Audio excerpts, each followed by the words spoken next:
What's up, family? If it's your first time checking out the show, let me know what city, what state you're coming in from.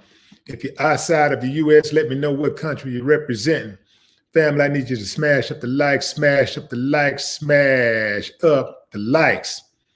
Also, if you have not done so already, after you subscribe, there's a little bell next to your subscribe button. Go ahead and click that thing right now so you can get your notifications each time I drop a new video like this. That way you'll be in the loop. This story was brought to me by Darian, one of my subscribers on YouTube. And he asked me to look into this story of this disturbing video that shows white middle schoolers, these are middle schoolers, fam, forcing their black peer to drink urine during a sleepover, after one of them deliberately befriended him so that they could force him to drink urine and torture him.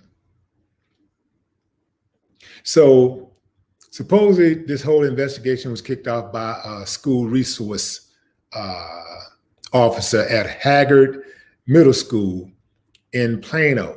Now, let me tell you something about Plano, Texas, fam, if you don't know.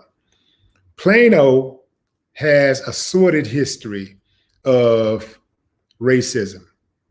Their police department, their school district, everything about Plano says racism. Very, very, very, very, look, fam, all of America is racist. Let's get that out of the way. Every city in America is racist. But Plano is one of those cities that kind of go out of its way to make sure that they're right there at the top when it comes to racism.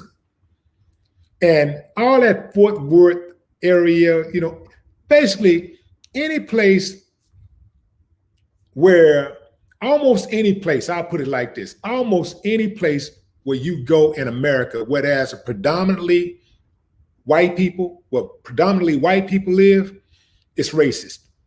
Because they are there because nobody else is there, because it's a reason why if they live there and nobody else wants to live around them. It's a reason why nobody else lives around them, right? So it's either by force or choice that people don't live around them. They love that racism. When they talk about white flight, these are some of the places what we're talking about. Like Plano is one of those places.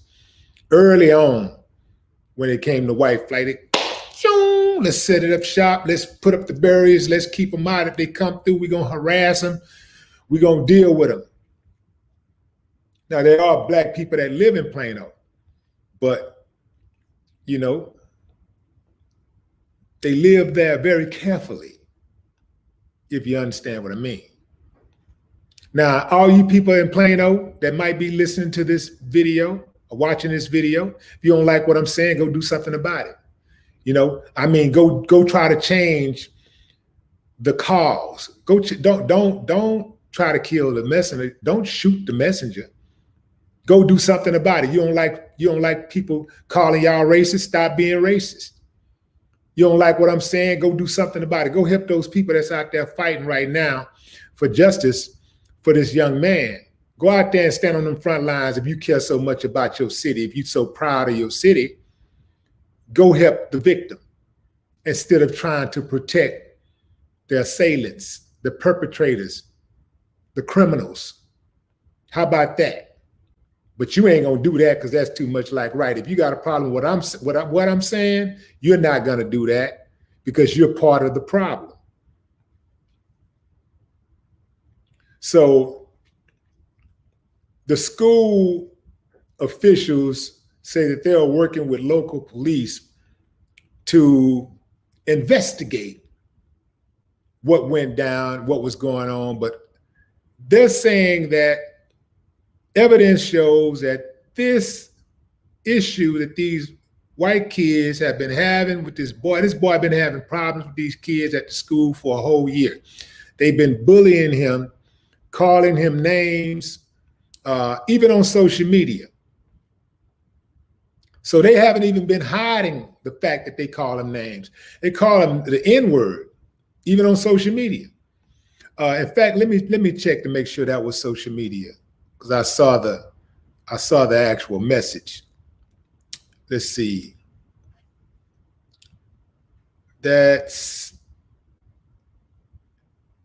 Yeah, that's social media. It looks like Instagram. Yeah. And this is one of the messages. Somebody called Rims. Okay, so let me read the message that the kid wrote first. Well, let me tell you who this kid is first and foremost. So his name is Samarian, Semarion.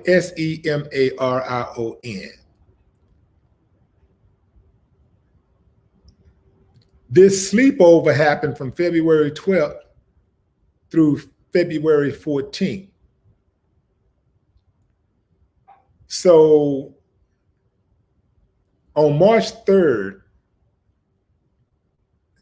the investigation began after receiving a call, after the resource officer received a call from the boy's family.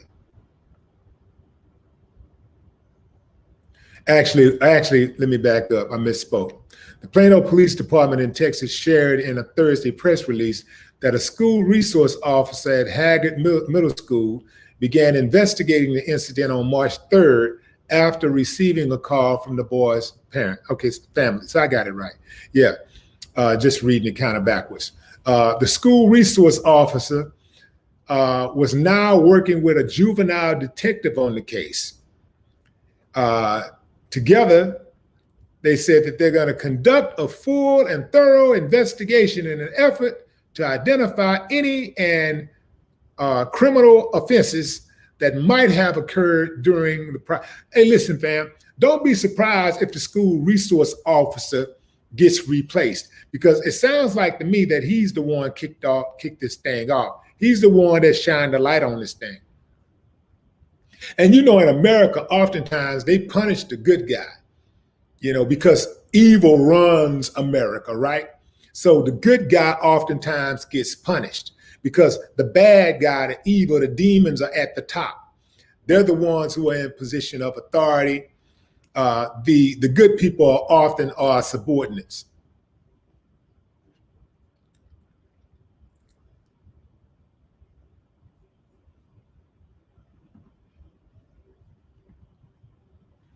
Well, insubordinate.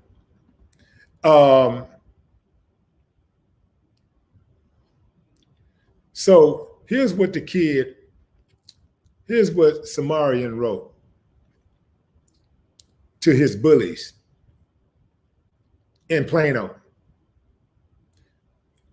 He wrote this to a kid named Michael. He said, "Michael, you are not funny at all by calling me a Nigger and shit, telling me I'm not gonna make it in life, telling me that I'm ruining my life by taking pills that I need that were prescribed to me by the doctor for my well-being. And also when you and everybody, PISSIN, in that cup." Yeah, he said, when you and everybody pee in that cup and beat the crap out of me and left me there alone, it's not, and you telling people to kill themselves is also not funny.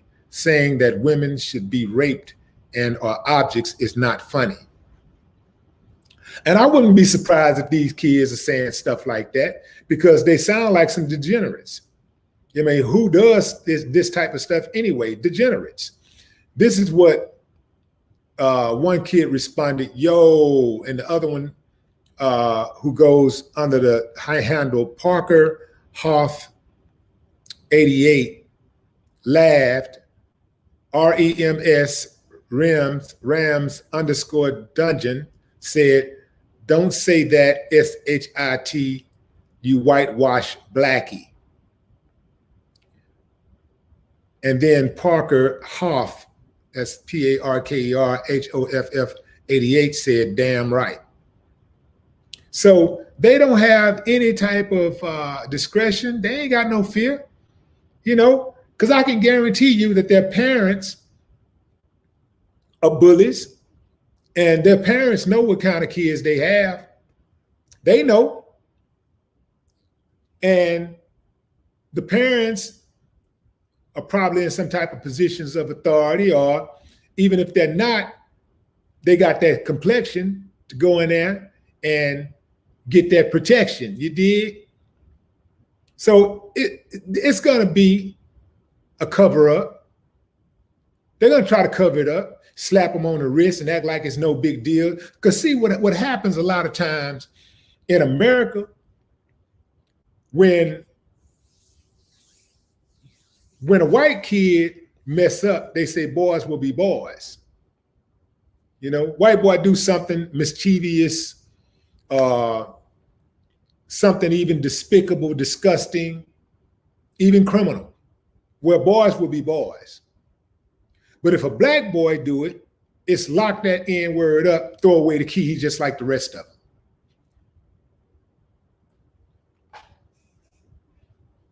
So they're going to try to sweep this under the rug. If there's any punishment at all, you know, it'll be very, very, very light. It'll be like, you know, they're going to slap them on the wrist so gently, they're not going to even realize somebody even touched their wrist.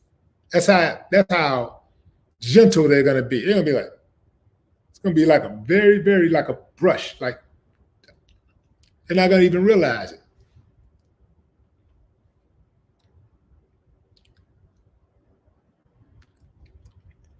So they pretty much just tortured this kid. Doesn't say how the parents came to the knowledge of what was going on. But it's a good thing they did, because I'm going to tell you something, fam. This is the type of stuff that make kids grab guns and go into the school and air it out. This is also the type of stuff that'll make a kid kill themselves. Bullies, they need to be dealt with. Bullies need to be bullied. Simple as that. Because that's the only way to break them. Bullies, I mean, these are deviant people. They're deviant. Who the hell goes out and befriends somebody just to attack them? Think about it, fam. Their asses are not that innocent. They're in middle school, but they ain't that innocent if they know how to befriend somebody just so they can bully them, just so they can attack them. They're not that innocent. Yeah. They all need to be jailed. Put their little asses in jail. Give each one of them at least 20 years in prison. Hard time. That's right. 20 years. That's my number. Going into the comments.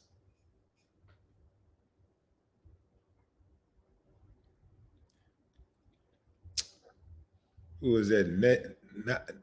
Nagad? Albert Brigham, what's up? Queen Callie.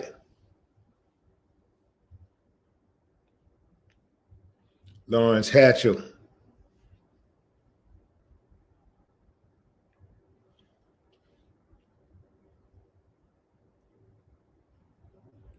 So straight up, fam, this is just another example of these kids being indoctrinated, right? They're in middle school behaving like this. They've been indoctrinated, passed down by their mammies and pappies, grandpappies, grandmammies, the people in their community, what they see in the movies, on TV, and on the internet. They've been indoctrinated.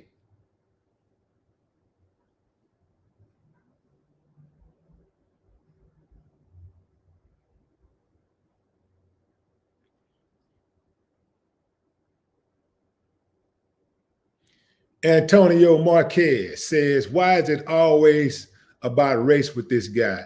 Well, apparently you don't watch my lives. You don't really go down the timeline and see other stuff. So you hear what you want to hear because race is a trigger for you, because you're the type who don't want to hear about race because it don't affect you as much. So you want people to be silent so you can be comfortable. But it's not going to happen, Antonio. I'm not built like that. You can scream to the top of your lungs till your drawers fall off, till your pee-wee catch on fire. I am going to speak on the injustices that go on in this country. And if it's race related, then that's what it is. Nothing will stop me from addressing it. You can't shame me into silence. And you can't threaten me into silence. You can't buy me into silence. So if you don't like the content that I provide to the millions of people who come to this channel daily, you can kick rocks barefooted with alcohol on your feet, with them sliced with razor blades. I don't give a damn. You can unfollow, unsubscribe, beat it, scat. I don't give a damn. How about that?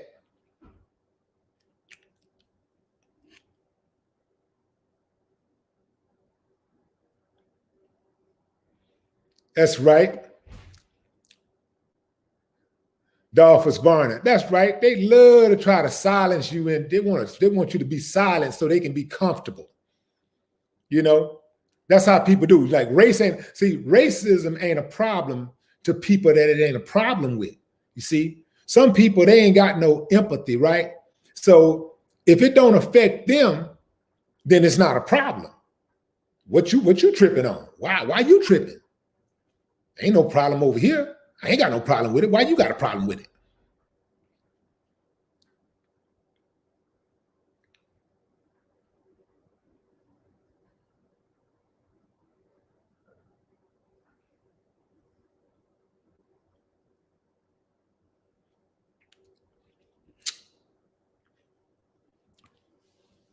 Divine Destiny 305. What up, Miami?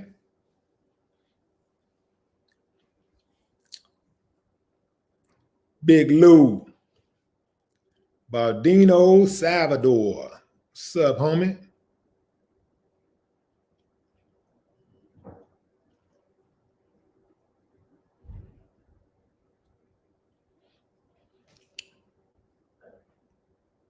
And you know what, fam? Like,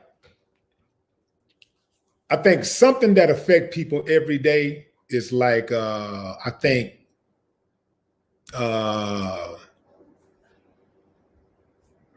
cost of living, health.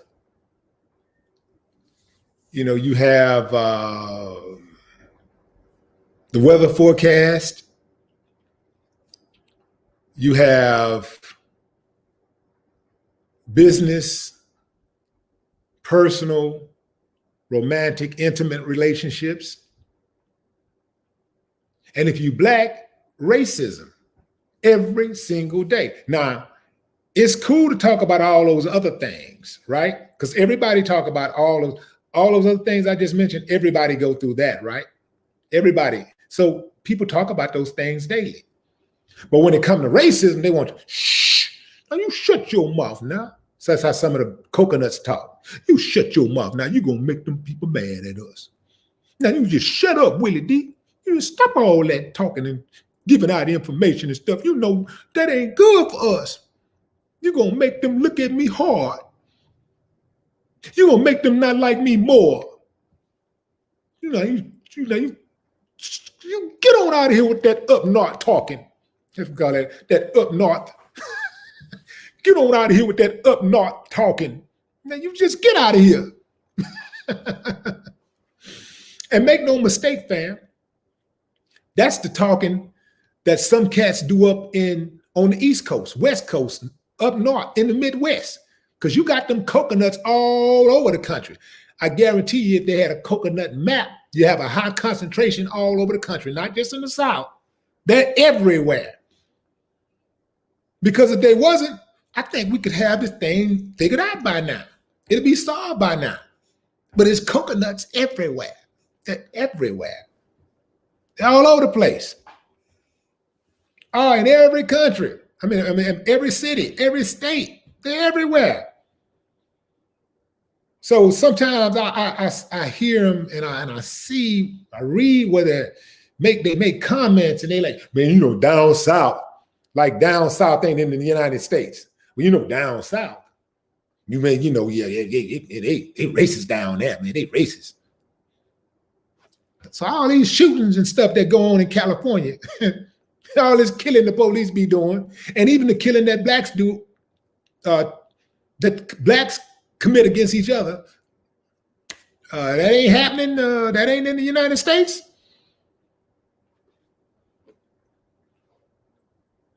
All this killing in New York, beating and raping, that ain't happening in the United States.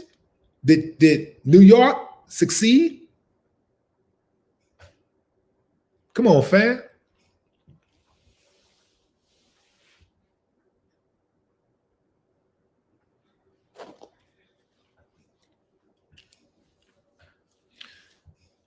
Somebody say I look like the older version of the baby. No, I look like the younger version of the baby. I look younger than the baby. Put them side by side. Put them side by side. Failure face, what's up?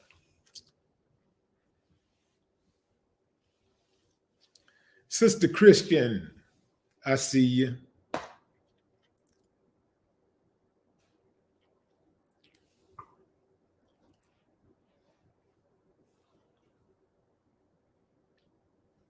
J. Roll.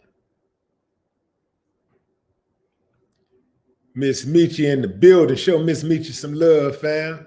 Miss Meechy in the building on the moderator duties.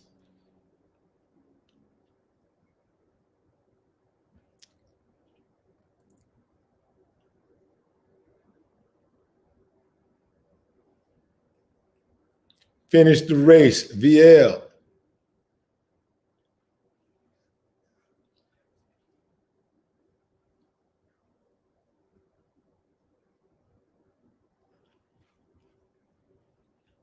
Oh, check this out, fam. This is off topic, but check this out. I heard a song from Corey Holcomb. Man, Corey Holcomb got a song so cold, y'all gonna trip out when that song come out. I'm talking, listen, fam. I was like, oh, like gut busting, like laugh, like, oh man, funny, funny, funny. I'm talking about funny. Y'all gonna love it. Dope beat too. Dope beat, dope hook. Topic is crazy. Y'all know, if you know anything about Corey Holcomb, you know he gonna take it there. Oh man. Funny, funny, funny. I can't wait for it to come out. And he got some more tracks too, like equally funny, like crazy. He's singing. He's actually singing. It's gonna trip you out.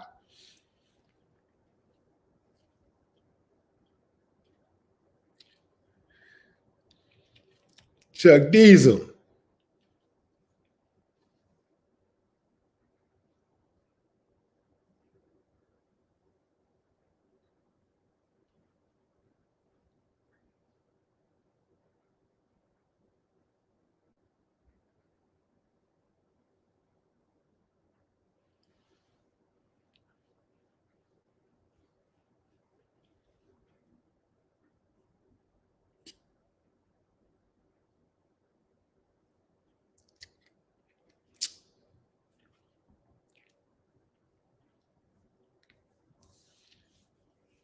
Willie, how did you not go down like other celebrities? What do you mean by that? Expound.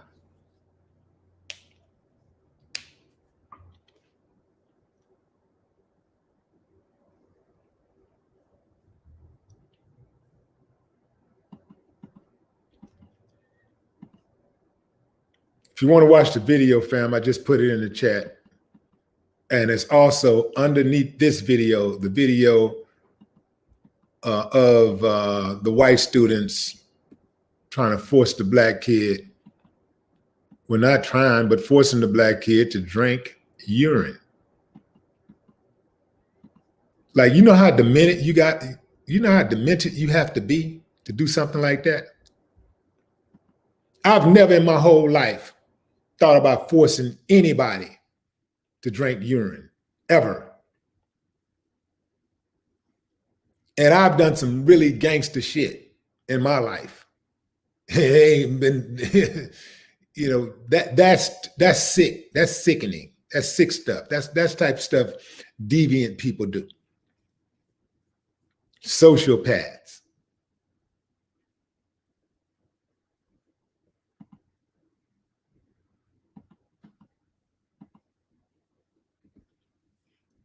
And keep in mind, fam, they're middle school. They're in middle school with that type of attitude. They're in middle school already thinking like that. Their mind is already messed up in middle school.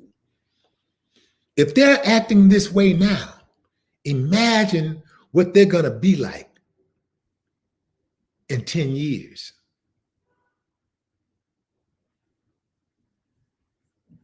And we got to deal with them. At least one of them may end up being a police officer. So imagine that.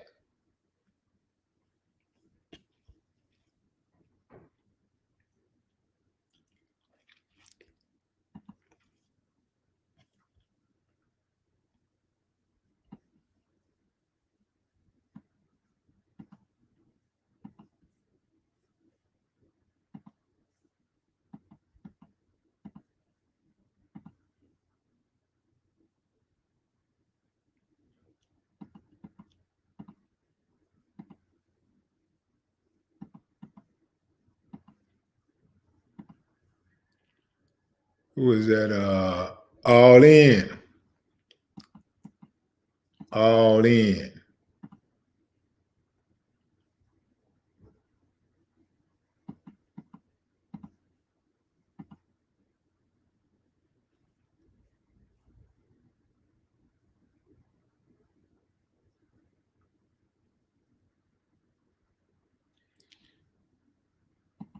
Hey, I want to show y'all something, fam.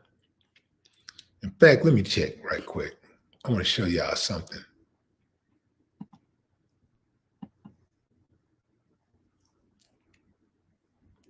Give me a moment. Give me a moment. The page is coming up. Page is coming up.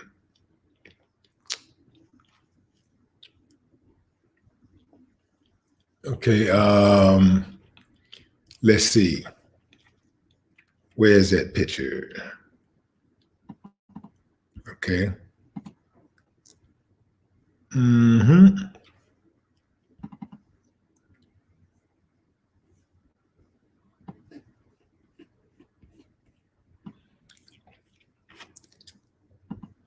So last night, I was going down memory lane, and I don't know where it came from, but it crossed my mind about my time in high school and what has to be my favorite teacher of all time, Miss Oliver. This woman perhaps saved my life because she saw something in me that I didn't even see in me. She made me like she was my homeroom teacher. So I had her from freshman to senior. She was my homeroom teacher and she was my science teacher in 9th grade. And the first day I came in her class, I was clowning, you know? So instead of sending me to the principal's office, telling me to get out of her room or whatever, she made me come up to the front of the class, sit in the front, very front, right in front of her. After that, she she assigned me to writing the class objective on the board. Now, this is something very subtle, fam. I'm thinking all of my years that only the good kids write on the board, get to write the objective, the daily objective on the board. At this time, I'm not an honor roll student. You know, I'll make an A here, you know, a B, see, never F's, because F's was just totally embarrassing to me. But I'd do enough to, you know, just get through or whatever. You know, I wasn't really just focused on grades. But she made me, so I would say I was more like a maybe C student, right? C, couple A here, B here, whatever, but basically a C student, maybe a C plus student, whatever. So she made me write the daily objective on the board. Now, I remember from the time I was like in second grade, kids used to get up and write the daily objective on the board. And I would, you know, the teachers would allow, it would be always the kids that were considered honor roll, smart kids, good kids, right? So when she gave me that job, that task, it put a sense of pride in me. You know, I felt smarter, you know, and I felt responsible. I felt like I didn't want to carry myself the same way. I felt like, you know, like if I'm going to be doing this, I can't be doing that. So I stopped cutting up in her classroom. And she did one more thing, which I ain't really embarrassed to say, you know, she made me a snitch, but I really didn't have to snitch because see what she would do when she would leave her classroom, she would tell me to take names if somebody got loud. Well, nobody ever got loud because, hey, I'm taking names and you don't want to be on my bad side. And so every time she would leave her classroom and come back in, silence. It would be, she would leave the classroom and she'd return and it'd be exactly like it was when she left. I didn't even realize what she had done to me until years later. She saw the most disruptive kid in the classroom who had potential. And she said, you know what, I'm gonna delegate authority. It's something about delegating authority to a kid that make a kid walk with pride and make a kid want to do better and be responsible. I'm telling you this, fam, because some of you have kids. You have nieces and nephews that you raise. There's kids in the neighborhood. Some of these kids just need something to be proud of. They need something to be responsible for. And you give them that, you talk to them, you do it in a subtle way. She was so nice to me. Like she was never domineering. She could have been, but she wasn't. She was a very sweet woman. And I wanted to protect her. So Miss Oliver didn't have no problems at that school. Like if I found out a student was trying, like making Miss Oliver day hard, go over there and talk to him. Hey, not that one. They knew. But I wasn't the only one. I just felt like I was the only one. Miss Oliver had the magic touch with all of her students. She made every student feel special. And she had maybe an average of 25 kids a class. But it's the way she carried herself.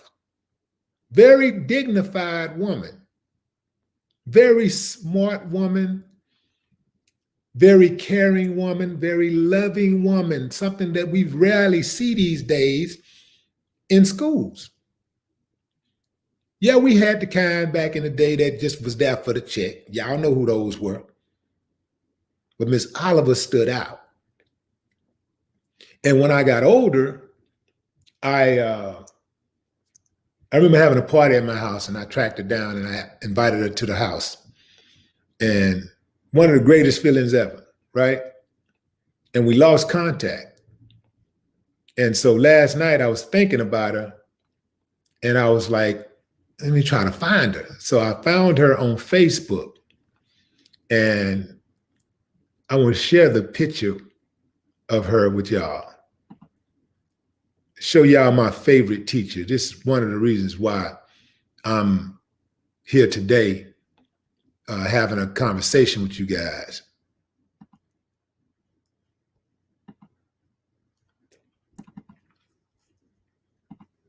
That is Emma Oliver. I owe this woman everything. Emma Oliver.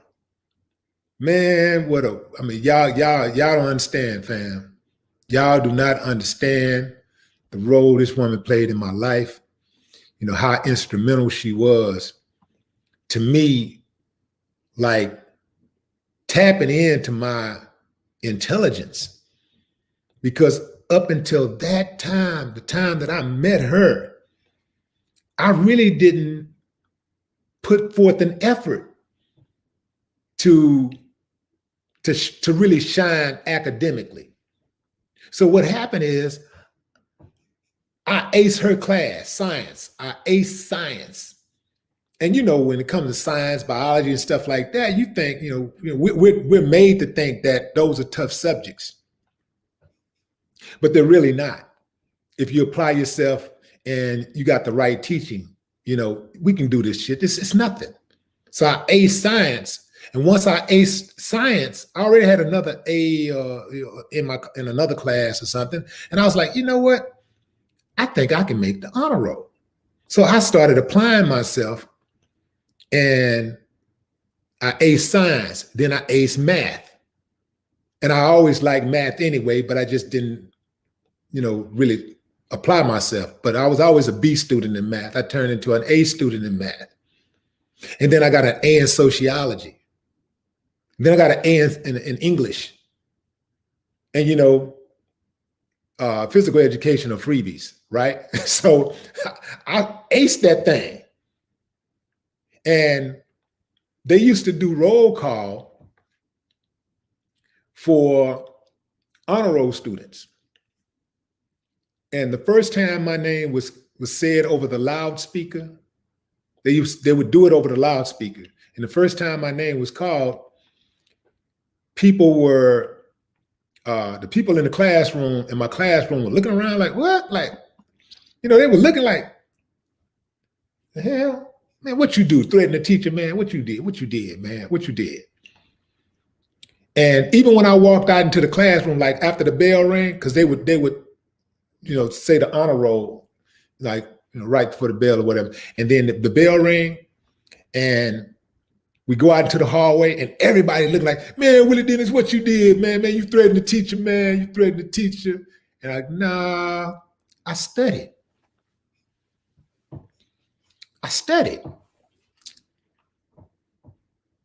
You can go a long way applying yourself in life. If you just put it in your mind, it's like no matter what the obstacles are. And I had the same obstacles while I was studying, and while I was dedicated to academia, that I had before, prior to being dedicated, prior to meeting Miss Emma Oliver. But it was that meeting with her, it was that opportunity to have her as a homeroom teacher that changed my way of thinking. That made me think, I can do this, man. I can be better. It was around that time when I started. I wanted to say, so once I got on it, and I got on this education thing, this intelligence thing, I was like, man, I want to do this. It got fun. It got to be fun. Like being smart became fun. So I would every day every single day, Monday through Friday, I would look up a new word in the dictionary and try it out at school. So get up in the morning, open a book, find a random word, practice how to use it in a sentence, and then I go to school and wait on my opportunity to use the word. And I'd be like, I remember one time I used the word, that was a teacher, an older Black lady, very dignified, regal Black lady, who, and I can't say her name right now, but she was my teacher. She was my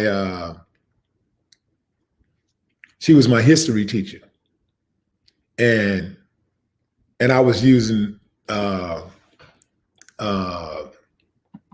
was it? What was the word I used? I said filibuster. And she said, "Oh boy, you probably don't even know what filibuster is." Because I was like, what happened?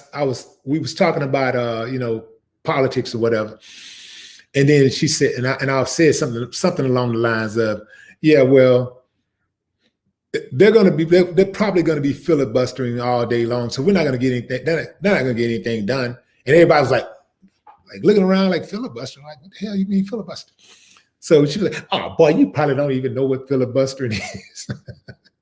So I ran off the definition or whatever, and everybody was like, "Ooh." And my teacher was like, and then dropped her head. But yeah, that was high school. I think that was probably like 10th grade or something. But yeah, I started paying attention, to my studies, being on top of my homework, everything. And so I remember I got so good, I wanted to always make straight A's. So I'm killing it in history, like maybe 11th grade history. And let me back up.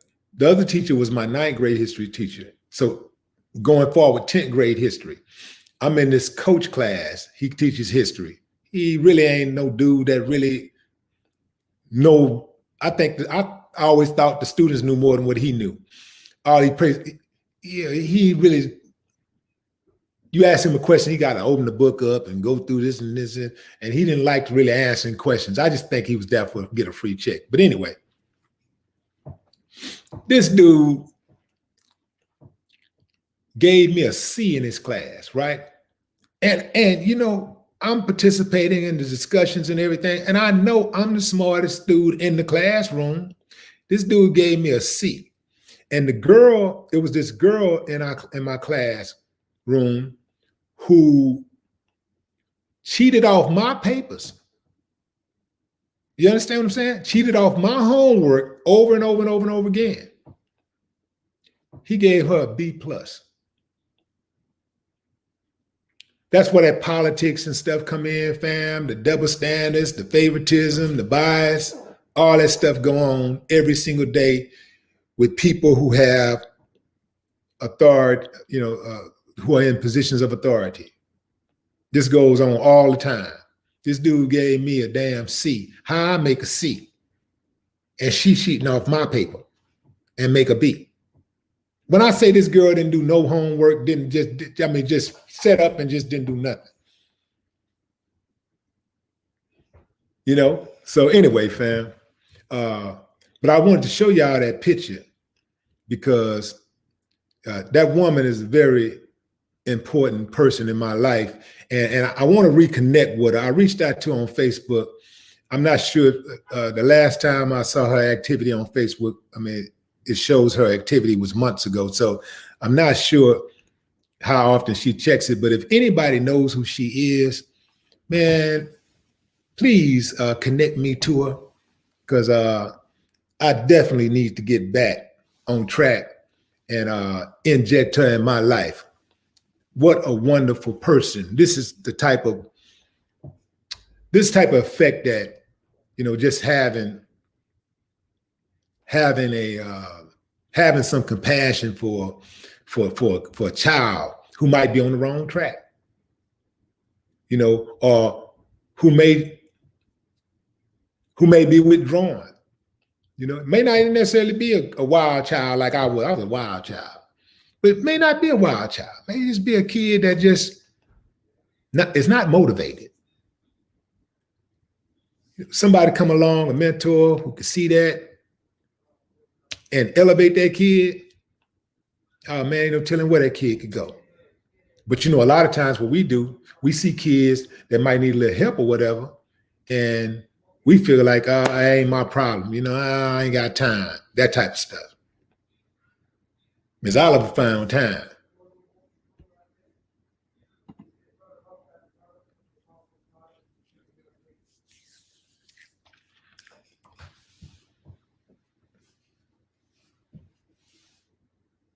Honey, honey, baby.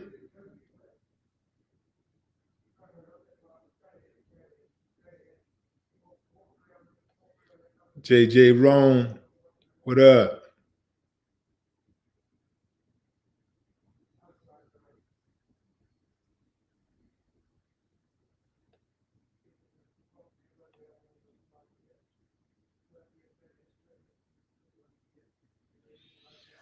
Me G. Marcus Carter. What's up, Marcus Carter?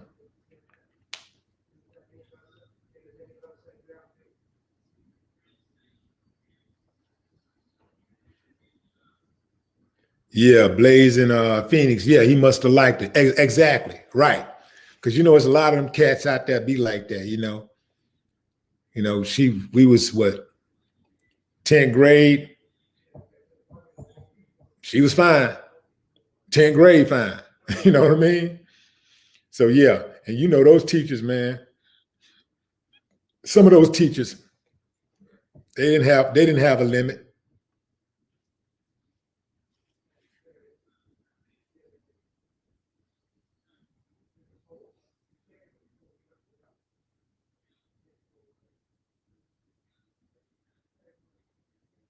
Yeah. Okay, fam. That's my time.